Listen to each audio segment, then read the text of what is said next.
রাজকীয় বাংলা বাঘ আর চতুর শূকর একদিন জঙ্গলে ঘুরতে গিয়ে নিজেদের শক্তি নিয়ে তর্কে জড়িয়ে পড়ে। বাঘ বলে সে সবচেয়ে শক্তিশালী, শূকর বলে সে আরও শক্তিশালী। তাই তারা সিদ্ধান্ত নেয় প্রতিযোগিতা করবে, যে জিতবে সেই হবে প্রকৃত বিজয়ী।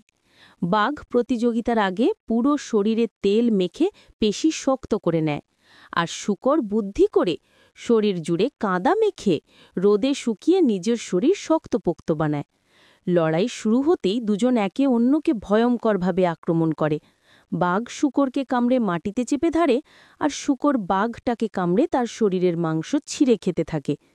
এভাবেই দীর্ঘক্ষণ লড়াই চলতে থাকে, আর শেষে বাঘ ক্লান্ত হয়ে নিস্তেজ হয়ে পড়ে। শূকর দাঁড়িয়ে থাকে বিজয়ের গর্ব নিয়ে, প্রমাণ করে শুধু শক্তি নয়, বুদ্ধি শেষ পর্যন্ত সত্যিকারের শক্তি।